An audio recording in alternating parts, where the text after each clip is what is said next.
الحمد لله وكفى والصلاة والسلام على عباده الذين اصطفى أما بعد فأعوذ بالله السميع العليم من الشيطان الرجيم بسم الله الرحمن الرحيم وَكُلًّا نَقُصُّ عَلَيْكَ مِنْ أَنْبَاءِ الرُّسُلِ مَا نُثَبِّتُ بِهِ فُؤَادَكَ وَجَاءَكَ فِي هَٰذِهِ الْحَقُّ وَمَوْعِظَةٌ وَذِكْرَىٰ لِلْمُؤْمِنِينَ قُل لِّلَّذِينَ لَا يُؤْمِنُونَ اعْمَلُوا عَلَىٰ مَكَانَتِكُمْ إِنَّا عَامِلُونَ وَانتَظِرُوا إِنَّا مُنتَظِرُونَ وَلِلَّهِ غَيْبُ السَّمَاوَاتِ وَالْأَرْضِ وَإِلَيْهِ يُرْجَعُ الْأَمْرُ كُلُّهُ فَاعْبُدْهُ وَتَوَكَّلْ عَلَيْهِ وَمَا رَبُّكَ بِغَافِلٍ عَمَّا تَعْمَلُونَ صدق الله مولانا العظيم وبلغنا رسولنا النبي الكريم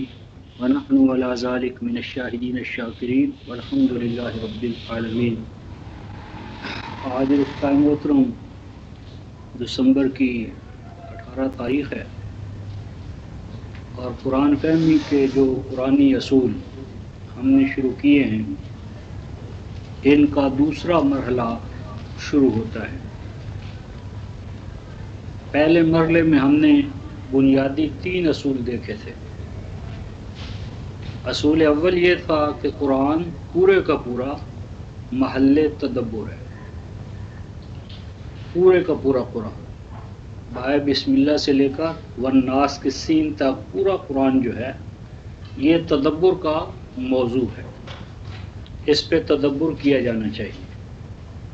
اور تدبر کے ساتھ مراحل ہیں۔ اور یہ جو تدبر فی القرآن ہے جس کی حیثیت وجوب کی سی ہے، تو اس تدبر کا پھر ایک اگلا مرحلہ ہے یا دوسرا اصول ہے، اور وہ یہ کہ قرآن میں کہیں بھی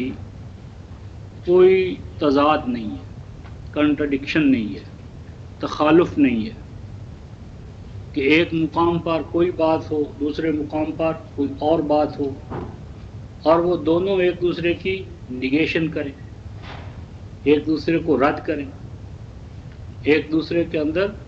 ایسی کیفیت پیدا کر دیں کہ جن میں آپس میں ملاپ نہ ہو سکتا ہو۔ تو یہ سورہ نساء کی آیت نمبر 82 سے ہم نے لیا تھا۔ پھر اس کے مختلف یعنی پہلو جو تھے وہ مختلف درسوں میں ہمارے سامنے آئے۔ اس کے بعد ایک تیسرا اصول تھا اس مرحلے کا، اور وہ یہ کہ جو چیزیں قرآن میں اصطلاح کے طور پر آئی ہیں، جسے آج ہم ٹرمنالوجی کہتے ہیں، یعنی جو چیزیں قرآن میں اصطلاح کے طور پر آئی ہیں ان مصطلحات کو کتاب اللہ نے خود ڈیفائن کر دی ہے، متعین کر دی ہے، اور وہ جو چیزیں متعین کر دی گئی ہیں ان کی حیثیت دوامی ہے، اور جن چیزوں کو کتاب اللہ نے متعین نہیں کیا ان کو زمان و مکان پر اگر چھوڑا گیا ہے تو اس میں اجتہاد کا، شورا کا عمل تا قیام قیامت قائم رہے گا۔ لیکن یہ جو شورا کا یا اجتہاد کا تعین ہے یہ افراد نہیں کریں گے، بلکہ اس کے لیے خلافت علی منہاج الرسالہ یعنی سینٹرل اتھارٹی، مرکز ملت جسے آج کہہ لیں، جو اس کے توسط سے ہوگا۔ اور اس کے بعد اب آج سے جو ہم درس قرآن کا سلسلہ شروع کر رہے ہیں یہ اس حوالے سے دوسرا مرحلہ ہے کہ ان دروس میں ہم انبیاء علیہ السلام کی جو سیرتیں ہیں اور ان سیرتوں کو کتاب اللہ میں جس طرح بیان کیا گیا ہے تو ان سیرتوں کا مقصود کیا ہے، وہ سیرتیں کیوں بیان کی گئی ہیں؟ کیا سیرتیں جو انبیاء علیہ السلام کی قرآن پاک میں بیان ہوئی مجرد کوئی قصے ہیں، کہانیاں ہیں کہ جن کا تمام تر تعلق ماضی کے حوالے سے ہے اور حال اور مستقبل کے حوالے سے ان میں کوئی رہنمائی نہیں ہے؟ یہ جو موقف ہے انبیاء علیہ السلام کی سیرتوں کے بارے میں کہ یہ قصے ہیں، کہانیاں ہیں، ماضی سے ان کا تعلق ہے، یہ کافرانہ تصور ہے۔ کافروں کا یہ تصور تھا کہ ان ہیا کہ یہ جو کچھ حضور علیہ السلام کو بتایا جا رہا ہے، سمجھایا جا رہا ہے، سنایا جا رہا ہے، اساطیر الاولین، اساطیر اسطورہ جسے انگریزی میں سٹوری کہتے ہیں، سٹوریز، کہ یہ تو سٹوریز ہیں، کہانیاں ہیں، قصے ہیں اولین کے، یعنی جو اقوام گزر چکی، جو افراد گزر چکے، یہ تو گزرے ہوئے افراد کے قصے ہیں، کہانیاں ہیں، جن میں وہ کہنا یہ چاہتے تھے کہ ان کا کوئی حال پر امپیکٹ نہیں ہو سکتا، حال کو مولڈ کرنے میں، تبدیل کرنے میں، حال کو تبدیل کرنے میں یا حال کے حوالے سے ان سے رہنمائی لینا یہ ممکن نہیں، ان واقعات کا یہ مقصود نہیں ہے، بس یہ تو کہانیاں ہیں۔ اور یہ جو کافرانہ نقطہ نظر تھا، بدقسمتی یا من سوء الحظ،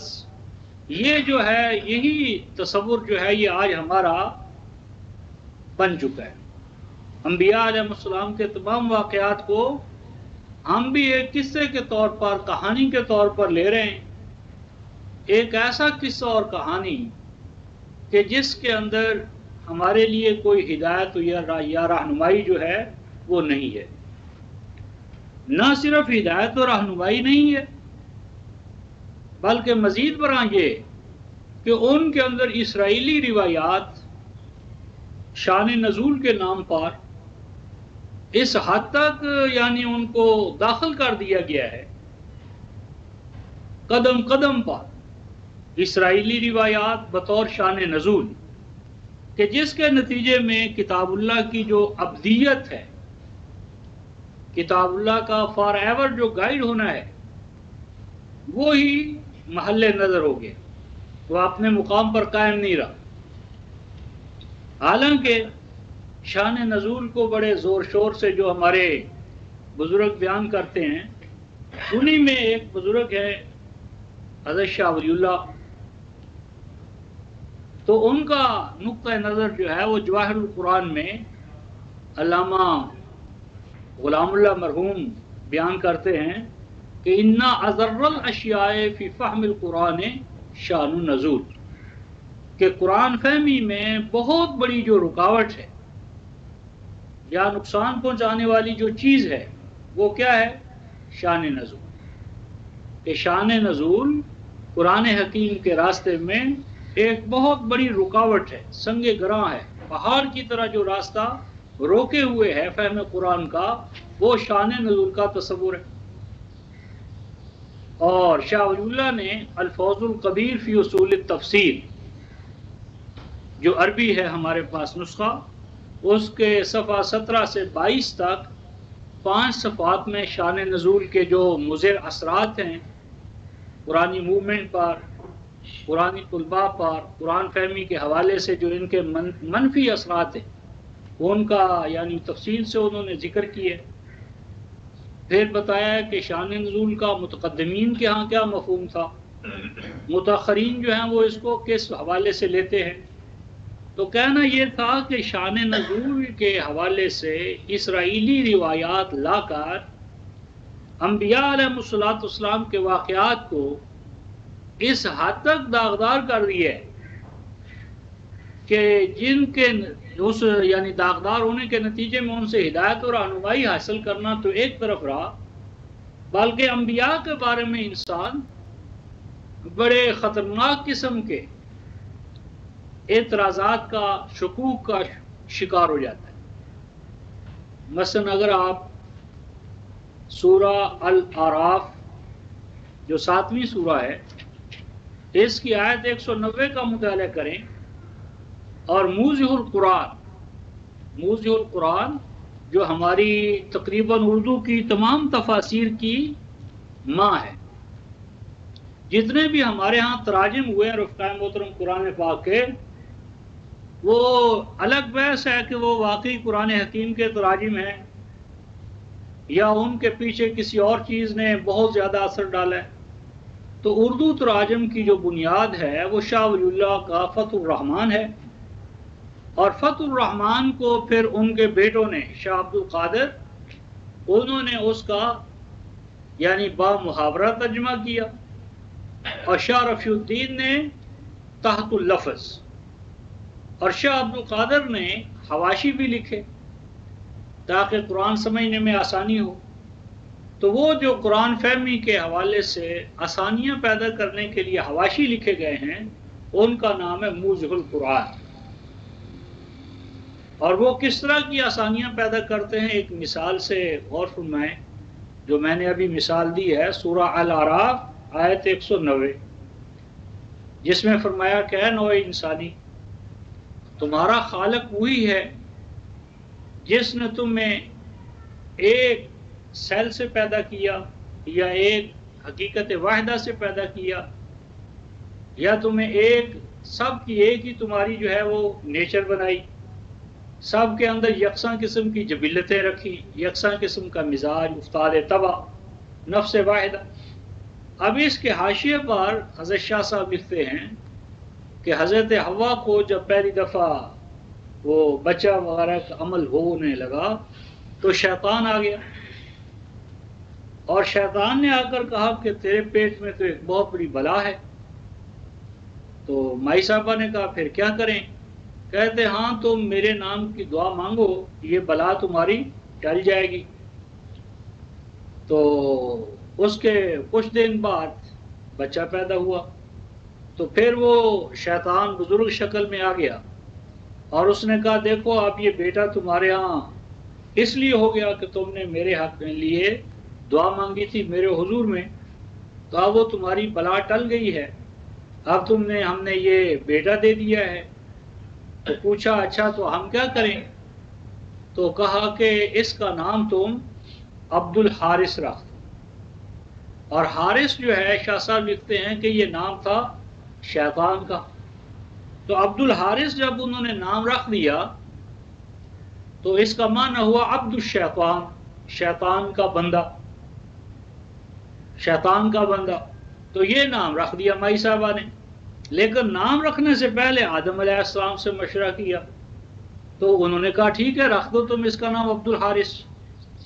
تو حضرت شاہ صاحب نے حاشیے پر لکھا ہے کہ اس قصے سے جس کو وہ اوپر ذکر کر رہے ہیں، نبیوں سے شرک ثابت ہوتا ہے،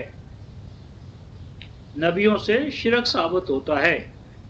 اور اگر نبی رفقائے محترم شرک کرنے لگیں گے تو عام امت کہاں جائے گی؟ اور جب نبی شرک کرے گا تو قرآن کا فیصلہ ہے من یشرک باللہ، جو اللہ کے ساتھ شرک کرے گا فقد حرم اللہ علیہ الجنہ، تو جنت اس کے لیے حرام ہے۔ تو یعنی اول نبی آدم، اسی کے بارے میں ہم نے کہہ دیا کہ اس سے شرک سرزد ہو گیا، یا کہا کہ یہ اس طرح ہو گیا کہ جس طرح آدم سے لے کر تا قیام قیامت اولاد آدم نے جتنے گناہ کرنے تھے، جتنا کفر کرنا تھا، شرک کرنا تھا، غداری کرنی تھی، خیانت کرنی تھی، وہ ساری کی ساری پہلے آدم سے کروا دی گئی۔ اور مثال دی کہ جس طرح آئینے میں انسان اپنی صورت دیکھتا ہے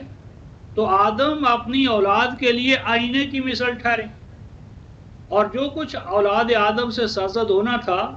وہ سارے کا سارا آدم علیہ السلام کی صورت میں آئینے میں ظاہر ہو گیا۔ اور یا پھر لکھتے ہیں کہ یا یہ قصہ غلط ہے، یعنی یا قصہ غلط ہے، یا آدم مثل آئینہ کے ہے، اور یا یہ کہ آدم سے صریح طور پر شرک ہو گیا۔ تو اب جب اس طرح کے واقعات ایک بڑے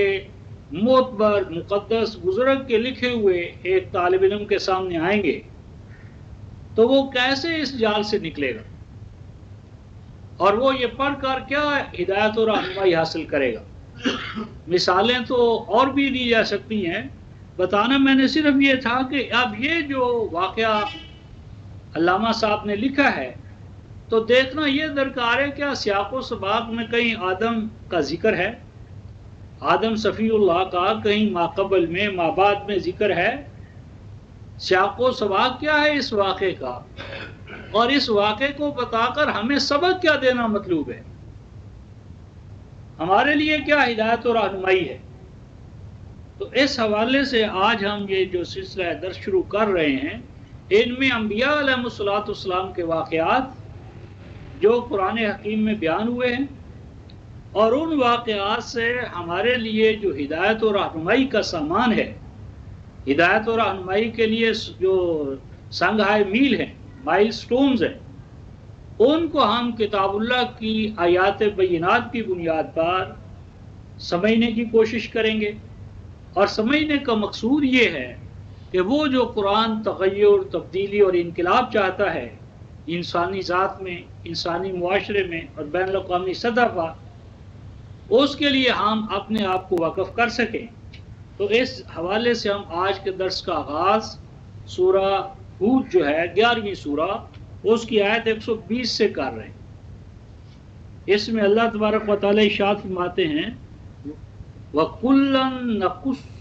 عَلَيْكَ مِنْ أَنْبَاءِ الرُّسُلِ، وَكُلًّا، اور وہ سب کے سب، کلن سب کے سب، اس میں کوئی استثناء نہیں ہے، وَكُلًّا اور سب کے سب، یعنی بغیر کسی استثناء کے، یعنی جتنے بھی واقعات اللہ بیان فرمائیں گے یا فرما چکے ہیں، ان سب کے اوپر یہ کلن کا لفظ حاوی ہے، سب کے سب۔ وہ جو ہم بیان کریں آپ کے سامنے یا بیان کریں گے، من انباء الرسل، سابق رسولوں کے انباء میں سے۔ انباء جو ہے رفقائے محترم، یہ نبا کی جمع نابعن، نابعن، اس کی جمع انباء۔ یہاں قرآن حکیم انباء کہہ رہا ہے، اخبار نہیں کہہ رہا۔ اخبار کا لفظ بھی یہاں پر آ سکتا تھا، لیکن اخبار کی بجائے انباء کا لفظ استعمال کیا گیا۔ اس کی حکمت یہ ہے کہ خبر جو ہے، یہ جسے عرف عام میں ہم نیوز کہتے ہیں، نیوز، رپورٹنگ، اطلاع، اور اگر کوئی ایسی خبر ہو کہ جسے ہم وہ خبر پہنچائیں، اس خبر میں اس کے لیے نفع ہو، کسی نفع کا حصول ہو، یا کسی نقصان سے بچنے کی تدبیر بتائی جائے، ایسی خبر کو عربوں کے ہاں نبا کہتے ہیں۔ یعنی عربی زبان کی جو جامعیت ہے وہ یہی ہے کہ اس کے اندر ایک ہی حقیقت کے جو مختلف شیڈز ہوتے ہیں، ان شیڈز کو ادا کرنے کے لیے الفاظ الگ الگ ہیں، اور الگ الگ شیڈز جو الفاظ کے اندر ہیں یا مظاہر فطرت کے اندر ہیں، ان کو ظاہر کرنے کا جتنا ملکہ یا وسعت عربی زبان میں ہے، اس کی مثال السنہ عالم میں یعنی کامیاب ہے یا نایاب ہے۔ تو انباء کا لفظ یہ بتانے کے لیے کہ جو کچھ بھی ہم بیان کریں گے، مثبت یا منفی، ان میں اہل ایمان کے لیے بشارت یا انذار ہے۔ بشارت ہے مثبت حوالے سے، یعنی اچیومنٹس کے حوالے سے، فوز و فلاح کے حصول کے حوالے سے، اور انذار ہے نیگیٹو سینس میں کہ وہ کون کون سے عوامل اور اسباب ہیں کہ جن کے ارتکاب سے وہ کامیابیاں اول تو حاصل نہیں ہوں گی، اور اگر حاصل ہو گئی تو وہ واپس لے لی جائیں گی، چھن جائیں گی۔ تو یہ انباء کا لفظ ہی اپنی ذات میں یہ معنویت رکھتا ہے کہ جو کچھ بیان کیا جائے گا اس میں جن کو بیان کیا جائے گا، جن کے لیے وہ واقعات بیان کیے جائے، ان میں کیا ہے، ان کے لیے نفع ہے، ان کو مثبت طور پر منافع سے ہمکنار کرنا ہے، اور منفی طور پر انہیں نقصانات سے بچانا ہے۔ اور اسی ضمن میں آگے ایک اور انباء ہی کا لفظ جو نبا جسے ہم کہتے ہیں، جس کا معنی خبر کر دیا، اور اسی سے بعضوں نے کہا کہ یہیں سے نبی نکلے، اور نبی کا معنی کر دیا خبر لانے والا۔ حالانکہ نبی جو ہے یہ نابا سے حمزہ والے سے نہیں ہے، نبیون تو یا کے ساتھ ہے، اسی لیے حضور فرماتے ہیں انا النبی بدون الحمزہ، کہ میں نبی ہوں حمزہ کے بغیر، یعنی وہ جو نابا جس کا یہ معنی تھا خبر دینا یا خبر لانا، فرمایا کہ یہ لفظ جو نبی کا لفظ ہے یہ مشتق کس سے ہے؟ نابا والے سے نہیں ہے، جس کا معنی پھر پیشین گوئیاں کرنا ہو گیا،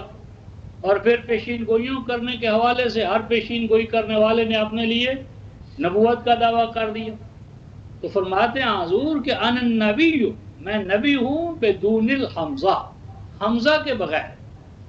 تو اس کا مطلب ہوا کہ نابا سے نبی ماخوذ نہیں ہے، مشتق نہیں ہے، بلکہ نبی کا لفظ ماخوذ ہے نابا وا، نبا یمبو نبوتن، نبا یمبو نبوتن، اس کا معنی ہوتا ہے مقام بلند پر فائز ہونا، مقام بلند پر چڑھنا، اور یہ جو مقام بلند پر چڑھنا ہے، فائز ہونا ہے، کھڑا ہونا ہے، یہی دراصل نبوت ہے۔ یعنی اپنے وقت کی جو علمی سطح ہوتی ہے، جو اخلاقی سطح ہوتی ہے، ہر حوالے سے یعنی نبی جو ہے وہ اپنے وقت کی سب سے بلند ترین چوٹی پر کھڑا ہوتا ہے، اور جب وہ اس مقام بلند پر پہنچتا ہے جس کا تعین اللہ تبارک و تعالیٰ قضاء و قدر میں پہلے سے فرما چکے ہوتے ہیں، تو پھر اس پر اللہ تبارک و تعالیٰ اوپر سے وحی کا نزول جو ہے وہ فرماتے ہیں۔ تو نبی حمزہ والے حمزہ نابا سے نہیں ہے، بلکہ مقام بلند ہونے کے حوالے سے، اور اس حوالے سے ہم نبی برزخ ہیں۔ تو یہ ایک نیا موضوع ہوگا۔ تو میری مراد یہ تھی کہ انباء ما سبق، انبیاء سابقین کے جو واقعات ہیں ان کو کتاب اللہ نے کیا کہا؟ انباء کا۔ اور انباء کیوں کہا؟ کہ اس میں ہمارے لیے نفع ہے ان پر تدبر کر کے، ان کو اختیار کرنے میں، اور جن چیزوں سے یعنی روکنے کا اشارہ ہے ان سے رکنے میں ہمارے لیے نفع ہے۔ اور اس کے بیان فرمایا کہ یہ سب کے سب جو انبیاء ما سبق ہیں انبیاء کے، کیوں ہیں؟ لے نثبت به فؤادک وجاءک فی ھذہ الحق وموعظہ وذکری للمؤمنین۔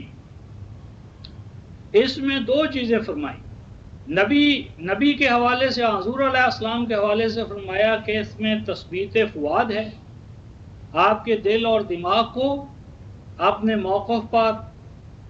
آئیڈیالوجی پر، یا جس مقام بلند پر آپ فائز کیے گئے ہیں اس پہ اور زیادہ ٹھہراؤ، ثبات، استحکام عطا کرنا ان واقعات کا مقصد ہے۔ اور یہ کہ اس میں یہ بیان کرنا مقصود ہے کہ حق کس طرح غالب ہوتا ہے اور باطل کس طرح ناکام و نامراد ہوتا ہے۔ یعنی حق اور باطل کی کشمکش جو مختلف ادوار میں انبیاء علیہ السلام کے حوالے سے وہ برپا ہوئی، تو وہ حق کس طرح غالب آیا اور باطل کس طرح مغلوب اور نابود ہوا، ان واقعات میں گویا کشمکش حق و باطل کا بیان ہے، اور اس امر کی ڈیمانسٹریشن ہے کہ حق اس طرح غالب آئے گا اور باطل اس طرح نابود ہو۔ اور یہ تبھی انباء بنے گا کہ جب دور حاضر میں بھی حق غالب آنا ہو اور باطل نے مغلوب ہونا ہو۔ یعنی پہلی چیز فرمائی کہ آپ کے دل اور دماغ کو ان واقعات سے ثبات و استحکام عطا ہوگا، اور اس کی عملی شکل یہ ہوگی کہ ہم آپ کو بتائیں گے کہ حق جو ہے وہ کس طرح غالب آتا ہے اور باطل کس طرح ناکام و نامراد ہوتا ہے۔ تو حق کا مشاہداتی غلبہ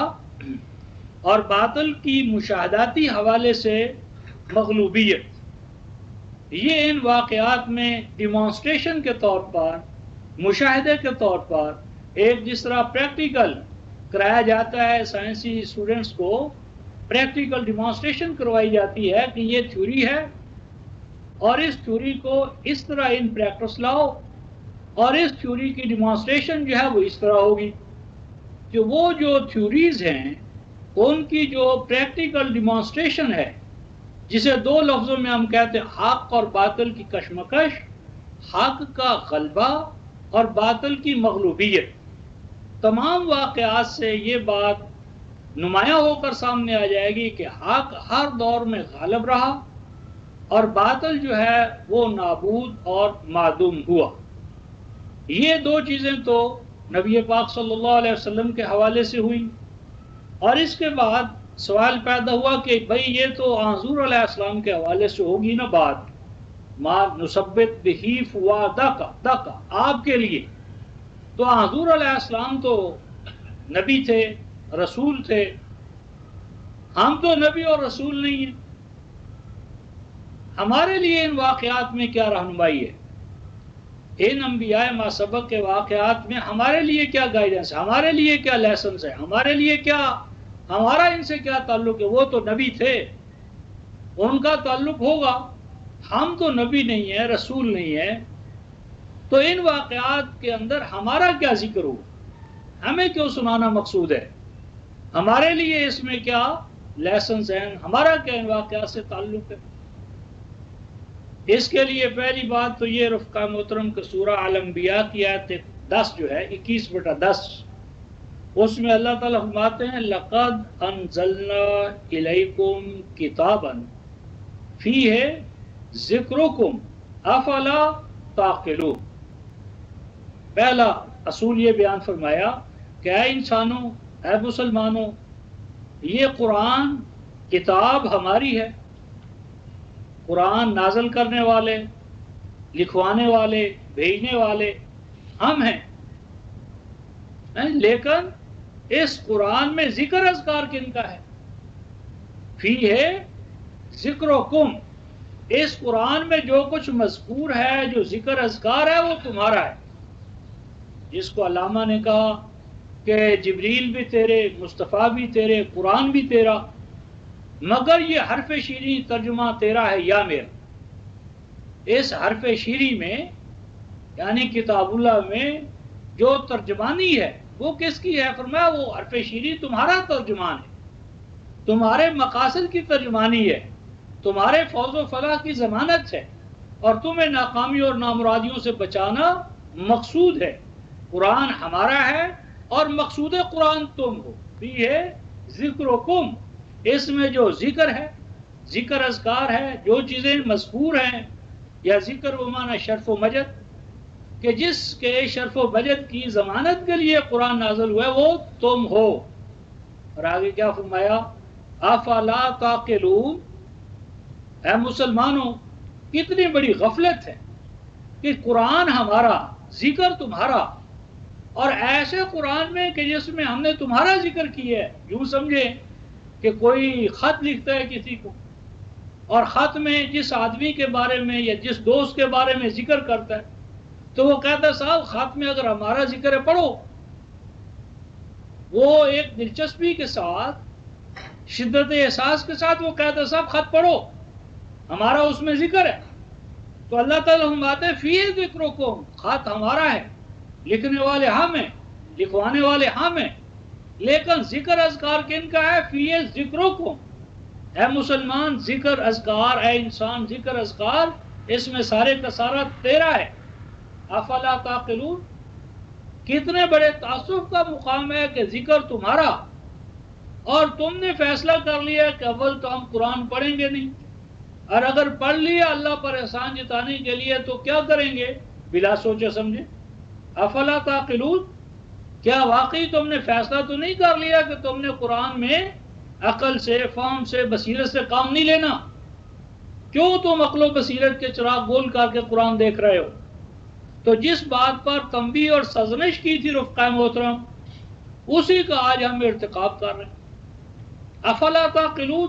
کیا تم عقل سے کام نہیں لوگے؟ ہم ڈنکے کی چوٹ کہتے نہیں صاحب، نہیں اللہ سن لے، ہم تو عقل سے کام نہیں لیں گے۔ تو یہ کتنی بڑی گستاخی ہے اللہ کے حضور میں کہ جس بات سے روکا گیا تھا اسی کے ارتکاب میں ہم دلیر ہو رہے ہیں۔ تو کہنا میں نے یہ تھا رفقائے محترم کہ اگر اس قرآن میں انبیاء ما سبق کے جو واقعات ہیں اگر ان کا تعلق صرف حضور علیہ السلام کے حوالے ہی سے ہو کہ ان کے دل اور دماغ کو ثبات دینا اور حق کی ڈیمانسٹریشن کروانا مقصود تھی تو امت کو چھٹی ہوئی، امت کے حوالے سے کچھ بھی نہ ہوا. لیکن نہیں، یہ قرآن ہے، یہ صرف حضور علیہ السلام کی ہدایت اور رہنمائی کے لیے، ان کو منزل مراد تک پہنچانے کے لیے نازل نہیں ہوا، بلکہ تا قیامت جو انسانیت ہے ان کی ہدایت اور رہنمائی کا سامان بھی اسی میں ہے. اس لیے آگے ارشاد فرمایا وَمَوْعِظَةٌ وَذِكْرَىٰ لِلْمُؤْمِنِينَ، اور فرمایا کہ مومنوں کے لیے دو چیزیں ہیں، موعظہ و ذکرہ. موعظہ و ذکرہ یعنی اوپر دو چیزیں ہیں حضور علیہ السلام کے لیے، تثبیت فؤاد اور حق کی ڈیمانسٹریشن، حق کے غلبے کی ڈیمانسٹریشن. اور اہل ایمان کے حوالے سے فرمایا کہ اس میں موعظہ ہے اور ذکرہ ہے للمؤمنین. اس میں پہلی بات تو یہ غور طلب ہے رفقائے محترم، للمؤمنین، للعرب نہیں فرمایا، للمہاجرین نہیں فرمایا، للانصار نہیں فرمایا، اور یہ بھی نہیں فرمایا کہ للذین آمنوا. یعنی الذین آمنوا بھی اگر کہہ دیا جاتا تو بات کافی تھی کہ وہ لوگ جو ایمان لائیں ان کے لیے اس میں دو چیزیں موعظہ و ذکرہ. لیکن الذین آمنوا کہنے کی بجائے للمؤمنین، للمؤمنین اس میں فاعل کا جو استعمال ہے اس میں یہ بتانا مقصود ہے کہ یہ جو ان حقائق پر ایمان لا کر اس کو عمل میں ڈھالنے کے لیے جو ہمہ وقت اپنے آپ کو تیار کر لیں، یعنی ایمان اور ان کے تقاضوں سے جو اپنے آپ، ان کا مفہوم کیا ہے، اور پھر ان چار چیزوں کا جو یعنی دو جوڑوں کی شکل میں ہیں ان کا باہمی تعلق کیا ہے. تو موعظہ رفقائے محترم واو این زے جسے واعظ کہتے ہیں، تو واعظ کا عربی زبان میں اصل معنی جو ہے وہ جہاں مثلا پانی ہو یا مثلا شہد ہو یا کوئی ایسی چیز ہو کہ جو کسی کے لیے انتہائی طور پر نفع بخش ہو، نافع ہو، لیکن کسی طرح وہ وہاں پہنچ نہ سکتا ہو، یا مسافت دور ہو، راستے میں آبسٹیکلز ہیں، مشکلات ہیں، رکاوٹیں ہیں، اور ان رکاوٹوں کی وجہ سے اس کا وہاں پہنچنا مشکل ہے، تو کوئی دوسرا عذرائے غمخواری، غمگساری، شفقت، رحمت چلا جائے اور وہ چیز اٹھا کر لے آئے اور لا کر اس کے حضور میں پیش کر دے، اس کے ہاتھ میں تھما دے، اس کو لا کر دے دے، تو اس عمل کو عربوں کے ہاں واعظ کہتے تھے. اور ہمارے ہاں جو واعظ ہے اگر اس کی حقیقت پہ ہم غور کریں تو وہ بھی یہ ہے، گویا کہ ایک شخص ہمارے سامنے اپنی زندگی کا جو نچوڑ ہے، اپنی زندگی کے جو اس کے زندگی بھر کے جو تجربے ہیں، ان تجربوں کا جو ماحصل ہے، اس کا جو اس نے ساتھ جوہر اور نچوڑ نکال لیا ہے، ان واقعات میں زندگی بھر کا جو اس کا ٹرائل ہے، سٹرگل ہے، جدوجہد ہے، اس سٹرگل سے، جدوجہد سے جو اس نے ماحصل نکالا ہے، خلاصہ نکالا ہے، جوہر نکالا ہے، وہ آپ کے سامنے وہ پیش کرنا چاہتا ہے، آپ کو دینا چاہتا ہے. اور قرآن حکیم میں اس کی جو بڑی نمایاں مثال ہے وہ سیدنا لقمان علیہ السلام کی، کہ حضرت لقمان فرمایا بیان کرو کہ جب حضرت لقمان نے اپنے بیٹے کو وعظ کیا، وَهُوَ يَعِظُهُ، کہ جب لقمان اپنے بیٹے کو وعظ کر رہے تھے، مراد یہ ہے کہ زندگی بھر کا جو ان کا علم تھا، حکمت تھی، دانائی تھی، زندگی بھر کے تجارت تھے، ان کا جو نچوڑ تھا زندگی بھر کا، وہ جب وہ اپنے بیٹے کو منتقل کر رہے تھے، ٹرانسفر کر رہے تھے، دے رہے تھے، اور اسی میں رفقائے محترم انسانی ارتقاء ہے. انسانی ارتقاء کی ساری لم واز ہے. دیکھیے حیوان کا بچہ بڑی جلدی وہیں سے زندگی شروع کرتا ہے جہاں اس کے باپ نے کی ہوتی ہے، بڑی جلدی. انسان کو وقت لگتا ہے. انسان حیوانوں کے اندر انواع حیوانی میں اس حوالے سے بہت پیچھے ہے کہ اس کو شاہراہ حیات پر قدم رکھنے کے لیے سال ہر سال کا انتظار کرنا پڑتا ہے. لیکن ایک مرغی کا چوزا لے لیں یا بلی کا بچہ لے لیں یا پرندے لے لیں، وہ کم از کم یعنی مدت کے اندر اپنی جو نو کی شاہراہ حیات ہوتی ہے بہت جلدی اس پر فائز ہو جاتے ہیں. انسان بہت بعد میں آتا ہے انواع حیوانی کے مقابلے میں. لیکن اس میں کیا ہوتا ہے، انواع حیوانی میں ایسا کم ہوتا ہے کہ جو اسلاف ہیں، یعنی جو پہلے جنہوں نے سفر حیات شروع کیا تھا، وہ زندگی کے جو تجارب ہیں، محاصل ہے، وہ اپنے بیٹوں کی طرف منتقل نہیں کر سکتے.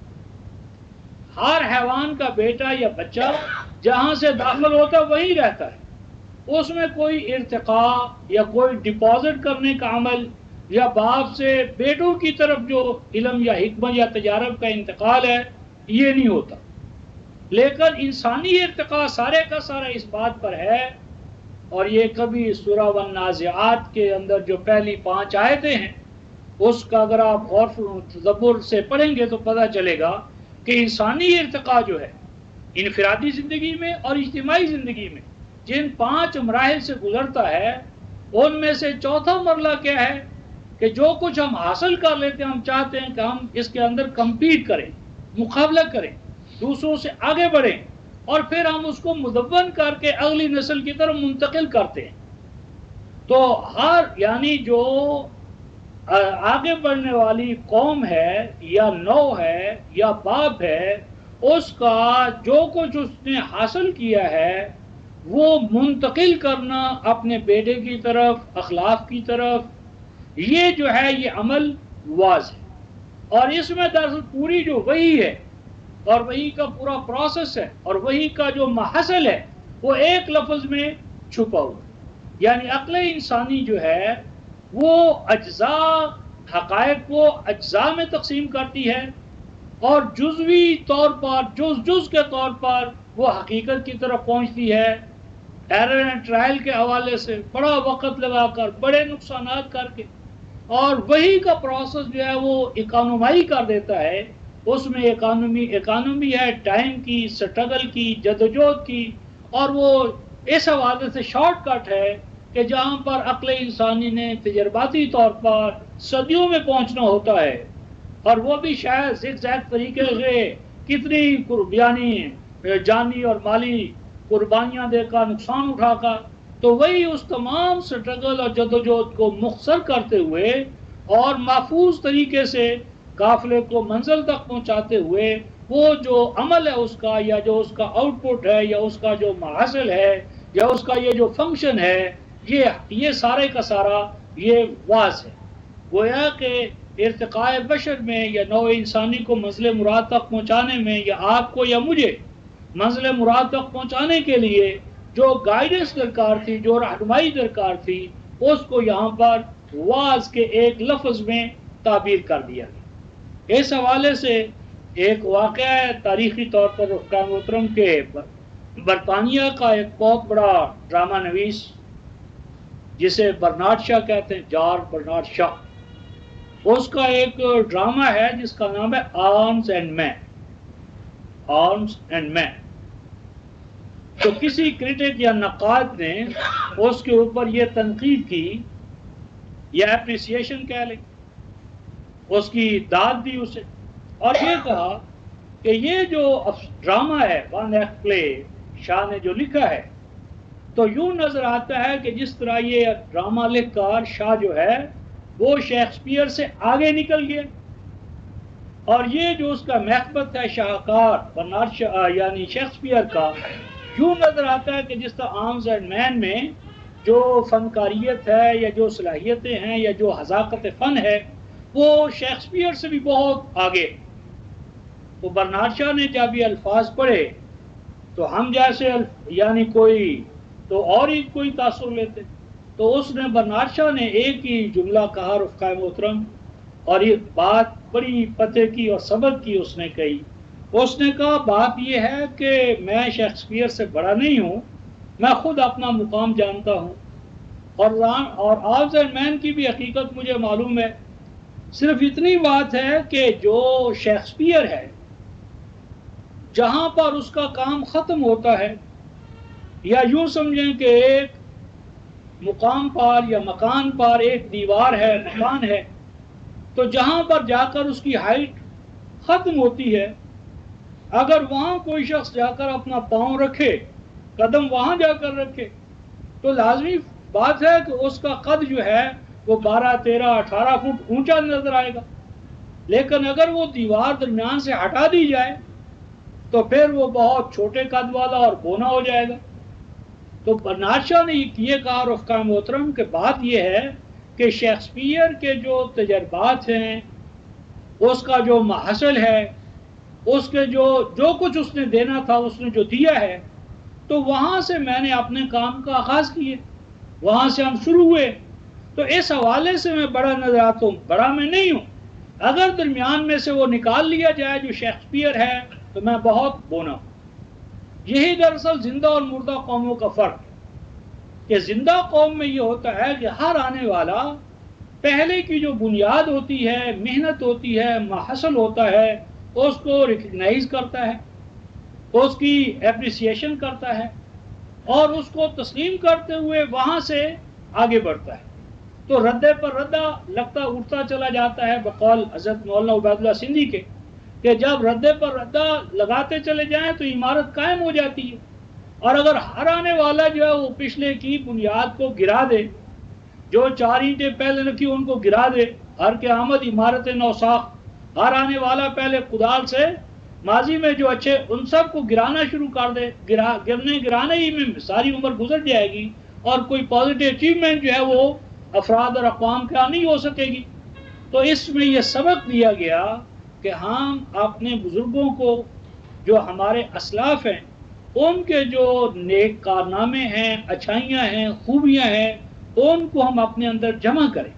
اپنی ذات میں ان کو محفوظ رکھیں، ان کا ذکر جمیل ہو. اور یہ آنے والوں کے اندر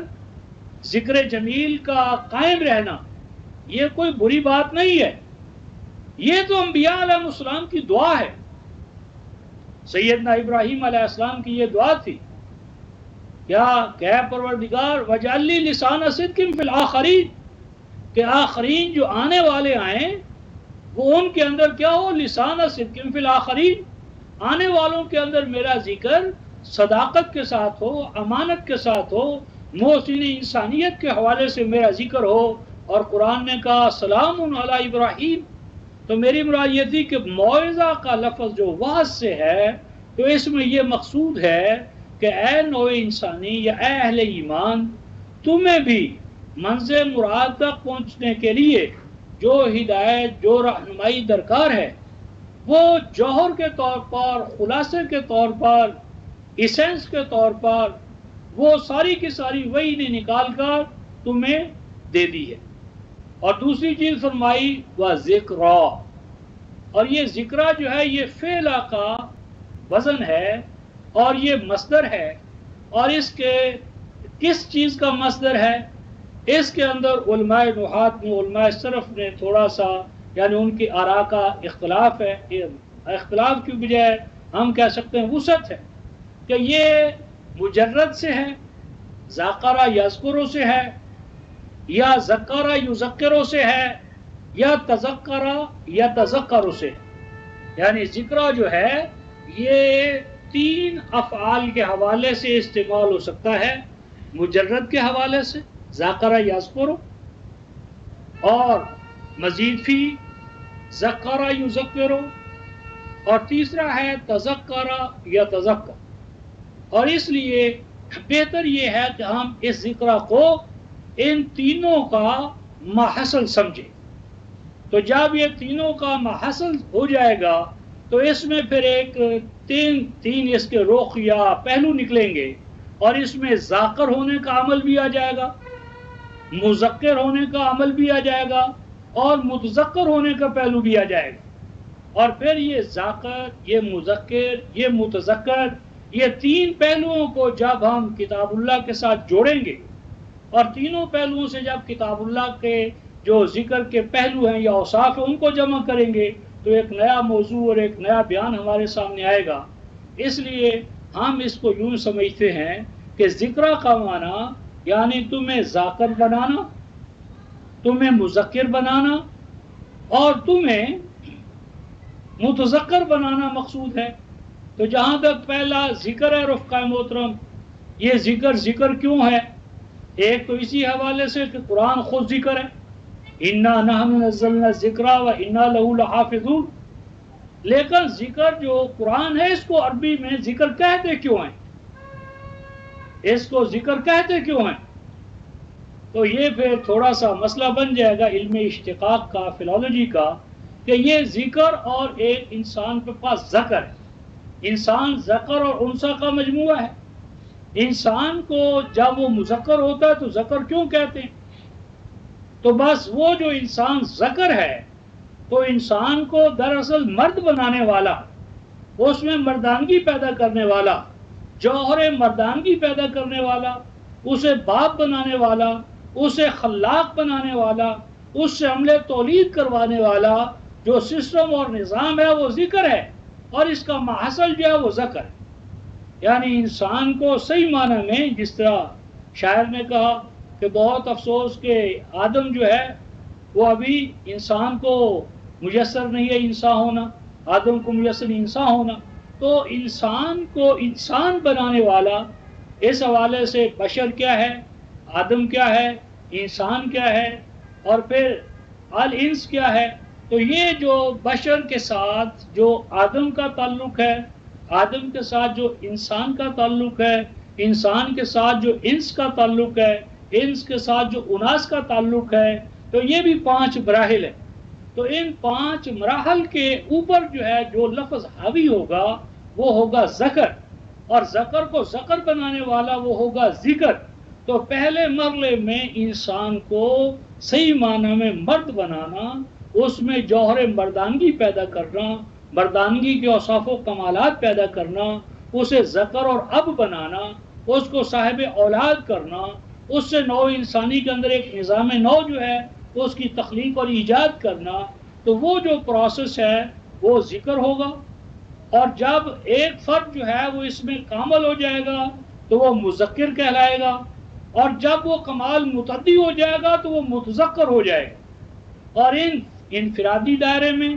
اجتماعی دائرے میں اور بین الاقوامی دائرے کے اندر، ان یعنی تینوں دائروں کے اندر جو لفظ حاوی رہے گا وہ ہوگا ذکرہ وَذِكْرَى لِلْمُؤْمِنِينَ۔ تو ایمان والوں کو انفرادی سطح پر، اجتماعی سطح پر اور بین الاقوامی سطح پر جو ان کے اندر جوہر مردانگی پیدا کرے گا وہ کیا ہے؟ وہ ذکر ہے۔ تو اب یہاں پر ہم ایک تو اہل ایمان کے لیے موعظہ اور اہل ایمان کے لیے ذکر، اب اس کے بعد ہم اس حوالے سے آگے بڑھتے ہیں کہ انبیاء ما سبق کے جو واقعات ہیں، ابھی ہم آج کے درس میں ان کو ترتیب کے حوالے سے نہیں لے سکتے، مثالوں کے حوالے سے ہم لیں گے، 1-2 مثالیں لیں گے تاکہ اس کو ہم یعنی واضح کر سکیں کہ یہ جو موعظہ اور ذکرہ کا پہلو ہے یہ انبیاء ما سبق کے حوالے سے کیسے۔ تو اس میں اس سورہ ہود کے بعد فوری طور پر آگے سورہ یوسف آ رہی ہے، اور سورہ یوسف کے اندر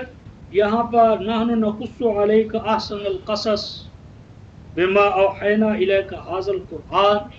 یہ جو آیت نمبر 2 ہے کہ ہم آپ کے سامنے نقص علیک، ہم آپ کے سامنے پیش کر رہے ہیں، بیان کر رہے ہیں احسن القصص، احسن القصص، احسن القصص۔ ہمارے ہاں قرآن میں تو احسن القصص ہے قاف کی زبر کے ساتھ، لیکن ہمارے ذہنوں میں قصص ہے کہ سورہ یوسف میں جو قصہ ہے حضرت یوسف اور ان کے بھائیوں کا، وہ کیا ہے؟ بہترین قصہ ہے، یعنی قصوں میں سے بہترین قصہ۔ یہ قرآن نہیں ہے، احسن القصص ہے، قصص نہیں ہے۔ اگر کاف کی زیر ہوتی قصص ہوتا تو اس کا معنی ہوتا قصے کی جمع قصتن، مفرد قصص کی جمع، لیکن یہ قصص ہے رفقہ محترم، اور اس کا مطلب ہے کہ اس واقعے کو یہود کے ہاں بھی بیان کیا جاتا ہے، نصارہ کے ہاں بھی بیان کیا جاتا ہے، لیکن ان کے ہاں یہ صرف قصہ ہی ہے، لیکن اس میں عالم انسانی کے اندر جو جمال پیدا کرنا مطلوب ہے، جو کمال پیدا کرنا مطلوب ہے، جمال و کمال کے جن مظاہر سے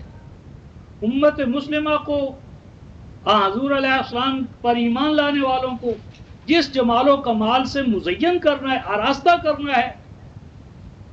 وہ آراستگی و پیراستگی جس حوالے سے بیان ہوئی ہے، اس بیان کی طرف اشارہ کرنے کے لیے قرآن سے احسن القصص، قصص نہیں۔ تو خیر یہ بیان کرنے کے بعد قرآن کہتا ہے کہ ان واقعات میں آیات ہیں للسائلین، ان فی یوسف و اخوتہ آیات للسائلین، کہ یہ واقعات جو ہم بیان کے ان میں آیات ہیں للسائلین، وہ ضرورت مندوں کے لیے۔ اب ہم سورہ یوسف تو ساری پڑھ جائیں گے، لیکن کبھی ہم نے غور نہیں کیا کہ سورہ یوسف میں کون سی آیات ہیں کہ جن آیات کی طرف اشارہ کرنا اور ان سے بہرور کرنا سورہ یوسف کا مقصود ہے۔ یعنی سورہ یوسف ساری پڑھ جائیں گے، احسن القصص مولانا غلام حسین صاحب، غلام رسول صاحب، عبدالستار ساری ختم کر لی، لیکن یہ قصص کے اندر یا احسن القصص کے اندر آیات کون سی ہیں؟ وہ آیات کون سی ہیں کہ جن کی طرف رہنمائی کرنا مطلوب ہے، وہ کون سی آیات ہیں، اور ان آیات کے اندر موعظہ اور ذکرہ کیسے ہے، اور ان آیات سے کس طرح ثابت ہوتا ہے کہ حق جو ہے وہ غالب آئے گا اور باطل جو ہے وہ ناکام و نامراد ہوگا، کیسے؟ تو یہ کیوں ایسا ہوتا ہے کہ پوری سورہ پڑھ لینے کے بعد، پوری کتاب قصص المحسنین پڑھ لینے کے بعد، وہ جو قرآن کی بتائی ہوئی آیات تھی وہ آج ہمارے ذہن میں کیوں نہیں آتی؟ اس لیے نہیں آتی رفقائے محترم کہ قرآن کی جو اپروچ ہے، قرآن کا جو موقف ہے، قرآن کا جو نقطہ نظر ہے وہ اور ہے، اور مفسر قرآن کا نقطہ نظر اور ہے۔ قرآن کا حق اور ہے، ہمارا حق اور ہے۔ حق اور باطل کا جو قرآنی کنسیپٹ ہے وہ اور ہے، اور فقہی اور روایتی حوالے سے جو حق اور باطل کا تصور ہم نے اخذ کیا ہوا ہے وہ اور ہے۔ مثلا آپ نے سنا ہوگا کہ حق غالب آتا ہے، حق مغلوب نہیں ہوتا، الحق یعلو و لا یعلی علیہ، حق غالب آتا ہے، مغلوب نہیں ہوتا۔ لیکن ہم دیکھتے ہیں کہ جس چیز کو ہم حق سمجھتے ہیں اور اس حق کے جو نمائندے ہیں ان کی قدم قدم پر رفقائے محترم پسپائی ہے، پٹائی ہے۔ آج آپ دیکھ لیں اخبارات میں جو عرب بھائیوں پر جن پر ہمیں تقیہ اور امید تھی، تو انہوں نے پاکستانیوں کو وہاں سے نکال دیا، اس لیے کہ بابری مسجد کے ضمن میں مسلمانوں نے، پاکستانیوں نے، بنگلہ دیشیوں نے احتجاج کیوں کیے؟ تو احتجاج کرنا بابری مسجد پر اتنا بڑا جرم ہے کہ امارات والوں نے مسلمان کارکنوں کو، مزدوروں کو، جو وہاں عمال تھے، ان کو نکال دیے۔ اور پھر ابھی آپ نے دیکھا ہوگا کہ امریکہ، جس کے ہم نے خلیجی جنگ میں سب کچھ داؤ پر لگا دیا، تو وہ آپ دہشت گرد قرار دینے پر تلا ہوا ہے، اور ابھی آج ہمیں دھمکی ملنے والی ہے یا مل چکی ہوگی کہ انڈیا کے بارے میں تم کوئی ایسی بات نہ کرو۔ تو جس طرح رفقائے محترم بلاد عربیہ کے لیے اسرائیل اپنے طور پر کچھ نہیں ہے، وہ یورپ کا اعلی کار ہے، یورپ نے اس کو تھانے دار بنایا ہے، تو یہی حال یہ جنوبی ایشیا کے اندر افغانستان، آپ ترکستان، ماوراء النہر، ان اسلامی ممالک اور ریاستوں کے اندر جو دبانے کا عمل ہے وہ یورپ نے انڈیا کے توسط سے اس کو تکمیل تک پہنچانا ہے، اور حنود اور یہود اس مسئلے میں دونوں متحد ہیں کہ عالمی سطح پر اسلام جو ہے وہ اس مقام پر نہ چلا جائے۔ جب مسلمان دوبارہ وہ نہ حاصل کر لیں. تو میری مراد ہے کہ حق وہ کون سا تھا رفقائے محترم کہ جس میں غالب آنے کا لازمی عنصر تھا، اور وہ کون سا باطل تھا کہ جس کی مغلوبیت جو تھی وہ طے تھی. تو ہم نے حق کو شرعی مفہوم دے دیا، اور نماز روزہ اور ان مظاہر کو ہم نے کہا یہ حق ہیں، اور ان اعمال کو کر لینے کے باوجود ہم آج مغلوبیت کی حالت میں رہ رہے ہیں. تو نتیجہ یہ ہے کہ اندر سے آپ کو اور ہمارا نہیں تو کم از کم سوچنے سمجھنے والا جو نوجوان ہے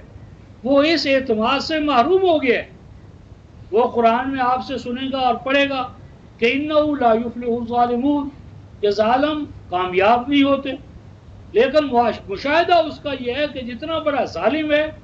اتنا وہ بڑا کامیاب ہے. وہ آپ سے سنے گا کہ حق جو ہے وہ غالب آتا ہے، مغلوب نہیں ہوتا. اور پھر وہ خالی کائنات میں دیکھے گا کہ جتنے اپنے آپ کو اہل حق کہنے والے ہیں عالمی سطح پر بھی ان کے لیے پسپائی ہے، اور جس قومی دائرے کے اندر جہاں جہاں بھی وہ نماز روزہ اور اعمال مذہب کرتے ہیں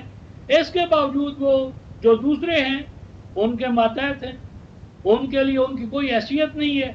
تو اس کے نتیجے میں وہ جو فیتھ ہے اس کا کنوکشن جسے آپ کہہ سکتے ہیں وہ شیک ہو چکا ہے. اور یہ وہی عمل ہے کہ جس کو ہم نے سورہ شورى کی آیت نمبر 14 اور 15 میں پڑھا تھا وَإِنَّ الَّذِينَ أُورِثُوا الْكِتَابَ مِن بَعْدِهِمْ لَفِي شَكٍّ مِّنْهُ مُرِيبٍ. تو حق کے حوالے سے رفقائے محترم حق جو ہے کیا ہے اور کیا نہیں ہے، اس کے لیے آپ ہمیشہ سورہ رات اور اس کی آیت نمبر 17 اور 18 کو سامنے رکھ لیں تو وہ تمام مقامات کے جس میں خلق اللہ السماوات والارض بالحق کہ زمین و آسمان حق کے ساتھ، قرآن کا نزول حق کے ساتھ، رسولوں کی بعثت حق کے ساتھ، ان تمام مقامات کو سمجھنے کے لیے بس آپ ایک مقام سمجھ لیں اور وہ ہے سورہ رعد اور آیت نمبر 17 اور 18. اس میں آپ دیکھیں گے کہ ما قبل ذکر ہے کہ اللہ تبارک و تعالیٰ نے ایسا نظام بیان فرمایا ہے طے کہ بارش ہوتی ہے یا برف جو ہے وہ پگھلتی ہے اور ندیوں اور نالوں اور دریاؤں میں پانی اوپر سے نیچے کی طرف آتا ہے. اس پانی کی اوپر جھاگ جو ہوتی ہے وہ چھائی ہوئی ہوتی ہے اور پانی اس کے نیچے دبا ہوا یا چھپا ہوا ہوتا ہے. ظاہر بین کہتا ہے کہ جھاگ کامیاب ہے کیونکہ اوپر ہے اور پانی مغلوب ہے کیونکہ چھپا ہوا ہے. لیکن قرآن کہتا ہے فَأَمَّا الزَّبَدُ فَيَذْهَبُ جُفَاءً، لیکن کچھ وقت کے بعد کیا ہوتا ہے، وہ جو جھاگ ہے کوڑا کرکٹ ہے تو وہ سارے کا سارا بائی پیسج آف ٹائم ختم ہو جاتا ہے، اپنی موت مر جاتا ہے. وَأَمَّا مَا يَنْفَعُ النَّاسَ فَيَمْكُثُ فِي الْأَرْضِ، لیکن وہ چیز جو الناس کے لیے نافع ہوتی ہے، الناس کے لیے، يَنْفَعُ الْمُؤْمِنِينَ نہیں فرمایا، يَنْفَعُ الْمُتَّقِينَ نہیں فرمایا، يَنْفَعُ النَّاسَ، الناس کے لیے جو چیز نافع ہوتی جس طرح پانی، تو الناس کے لیے جو چیز نافع ہوتی ہے فَيَمْكُثُ فِي الْأَرْضِ، اسے اللہ تبارک و تعالیٰ زمین پر ثبات عطا کرتا ہے، استحکام عطا کرتا ہے، ٹھہراؤ عطا کرتا ہے. اس کے لیے ٹھہراؤ ہے، ثبات ہے، جماؤ ہے، استقرار ہے. اور وہ یذهب جفاء کہ جو پھیلاؤ تو اس کا بہت ہو، پھیلی ہوئی ہو، چھائی ہوئی ہو، ایک چیز کو اس نے اپنے اندر دبایا ہوا بھی ہو لیکن اس میں نفع بخشی نہ ہو، فیض رسانی نہ ہو، تو وہ باطل ہے اور اس کا مٹ جانا اٹل ہے. آج مٹے یا کل مٹے. اور یہ بیان کرنے کے بعد قرآن کہتا ہے قذالک، اور اس طرح اللہ بیان فرماتے ہیں حق اور باطل کو مثالوں سے. حق کیا ہے؟ حق پانی ہے، اور باطل کیا ہے؟ جھاگ باطل. تو الناس کے لیے جو چیز نفع بخش ہے رفقائے محترم وہ حق ہے. تو فرمایا کہ جہاں بھی انسانیت کے لیے نفع بخش و فیض رسانی ہو، ایک طرف ہیومینٹی آن دا ہول کے لیے نفع بخش و فیض رسانی ہے، ایک طرف صرف ایک سیٹ کے لیے ہے، تو حق اور حق کے اندر بھی تصادم ہو سکتا ہے،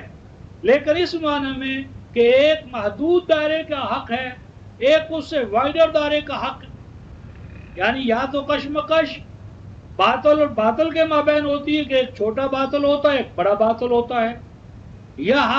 حق اور باطل کی کشمکش، ایک طرف خالص حق اور دوسری طرف ملاوٹی حق، آمیزش اس میں ہو چکی ہے محرف حوالے سے، یا مجرد حق خالص اور خالص باطل۔ یہ نبی کی اپنی زندگی میں جو ایک طرف خالص حق اور دوسری طرف باطل ہوتا ہے اس کے ساتھ، اور بعد میں محرف اور غیر محرف کے مابین کشمکش رہتی ہے۔ تو میری مراد یہ تھی کہ یہ جو حق اور باطل ہے رفقائے محترم، اس کو کائنات کے حوالے سے اور نفع بخش و فیض رسانی، تو جس میں الناس کی نفع بخش و فیض رسانی ہے وہ حق ہے، اور اس کے مقابلے میں جو مذمومہ مفاد ہے، جو ایک محدود طبقے کے حوالے سے جو فائدہ ہے، ویسٹڈ انٹرسٹ ہے، ہاں جی، مراعات یافتہ طبقے کے مفاد میں جو چیز ہے وہ اس کے مقابلے میں باطل ہے، اگرچہ اس میں اس حوالے سے نفع بخشی ہو اپنے دائرے کے حوالے سے، محدود طبقے کے حوالے سے، کلاس کے حوالے سے۔ تو یہ جو چیز فرمائی کہ ہم آپ کے سامنے حق اور باطل کو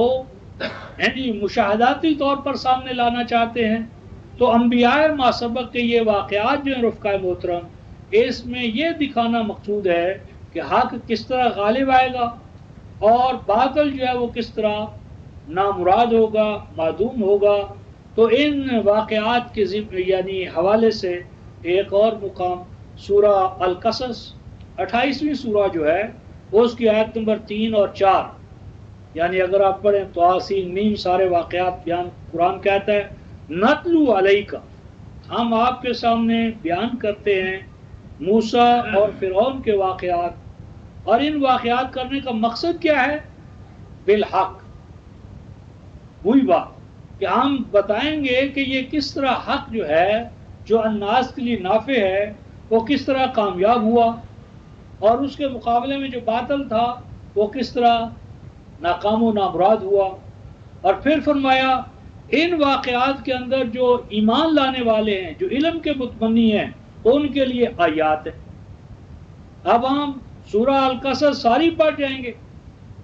لیکن اس زاویہ نظر سے نہیں پڑھیں گے کہ حق اور باطل کی کشمکش کس حوالے سے تھی، اور حق کیسے غالب ہوا، اور باطل کس طرح ناکام و نامراد ہوا، اور آج کے حوالے سے، آج ٹوڈے، آج جن حالات میں ہم رہ رہے ہیں اس میں حق کی کون کون سی شکلیں ہیں اور باطل کی کون کون سی شکلیں ہیں، قرآن اس کے لیے ہماری کیا رہنمائی کرتا ہے، اور کس طرح ہم حق والوں کا ساتھ دیں اور باطل کے خلاف سرگرم عمل ہو جائیں، کیونکہ یہی ان واقعات کے بیان کرنے کا مقصود ہے۔ تو اگر ہم ان آیات کو یا ان صورتوں کو یا انبیاء کی ان سیرتوں کو